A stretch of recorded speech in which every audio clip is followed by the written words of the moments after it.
になりました。 600m は35秒0です。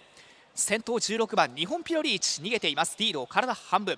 2番手11番ダングラール、外から15番アーラグラッシャー、3番手に上がってきて4コーナーカーブ、4番手内目からは9番トレビー、その後ろ4番カール・ルイコが続いて、外は12番ポッドロワール、直線に向かいました。